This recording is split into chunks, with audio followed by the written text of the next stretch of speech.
Hello guys, Inside for Nerds here, the Nightwing here. Gonna be doing my actual very first video that it's gonna be something about a new little special series that I'm gonna do before the spring split for the NA LCS to start. I might do one for Europe and I might do one for Korea as well, but we'll see how this one turns out.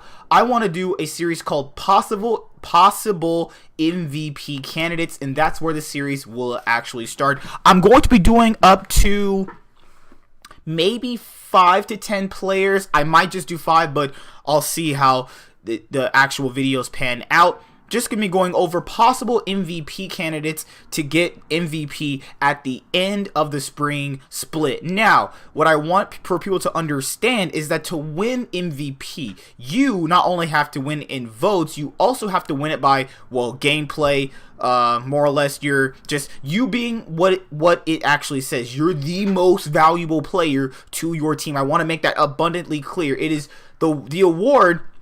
Now, sometimes it's debatable to be kind of biased and play with favorites.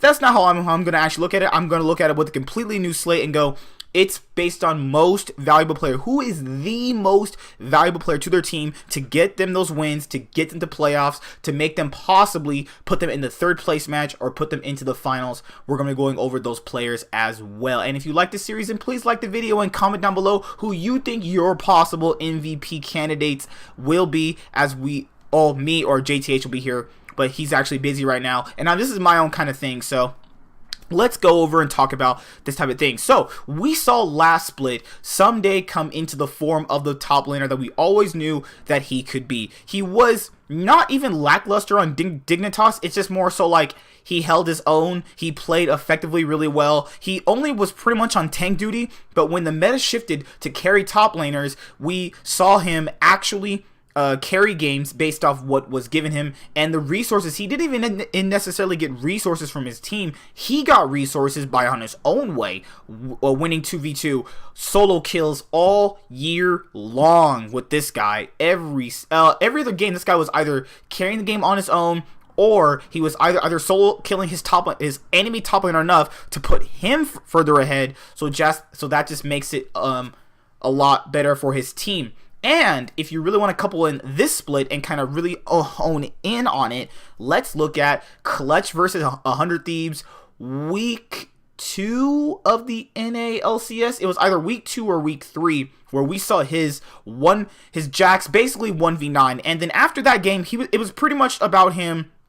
The whole team was pretty much about him. If Ssumday isn't on a carry, then they're going to lose. So that entails to me that he is the most valuable player to his team. And I know that having watched this guy for so long, he is one of the most valuable players to any team he goes to. And we know that just looking at 100 Thieves did this year, they would not have gotten as far as they did without having him as a rock and a superstar top laner in the top lane. If you actually go back and look at me and JTH's power rankings for top lane, he is number 1 in every single statistic. He 1v1s incredibly well. He CSs incredibly well. He plays very well under pressure. He does not get tilted, and that is something that is going to be in line for a possible MVP candidate to actually put yourself on this list, because I think that Ssumday also can facilitate TP flanks very well. He can also play tanks and still 1v1 and win the matchup on a tank, and we know that if you're playing a damaged top laner compared to a damaged top laner compared to a tank top lane, you're mostly going to get snowballed on if the jungler is helping, and we've seen him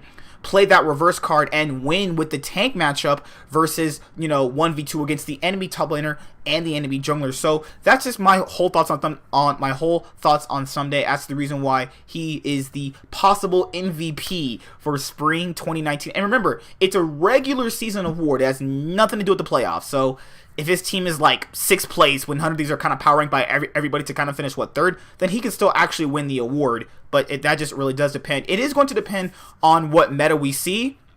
But as I've said before, it really doesn't matter. When he was on Dignitas in spring and summer of 2017, those factors really didn't matter. We also saw him pull out the Fiora in that year as well, and that was still incredible as well.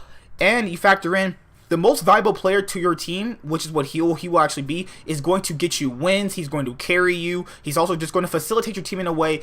Is that a way if you just didn't actually even have this guy, then you're actually probably not going to get as many wins. But I think he's the best top laner in the NA LCS, and I would love to see this guy win MVP. But like I said, we're going to have MVP candidates because we're going to do possible MVPs for NA LCS Spring 2019. So yeah, Ssumday is my first pick, obviously, and then I'll be going over, I think, at least, as I said, what, 4. I'm gonna try and at least get 10 players out of the way, so that way if one of them does get it, then I'll be obviously right. So yeah, Ssumday first. Let me know who you think is gonna be a possible MVP candidate. We know this guy lanes well. We know he carries games, solo carries games. His split pushing is incredible. This is an incredible player all the way around, and a possible MVP. So I'll see you guys later. Bye. Have a good day. Like, comment, subscribe. Most of all, enjoy. Insight for Nerds signing out on the Nightwing, and I'll see you guys later. Bye. Have a good day.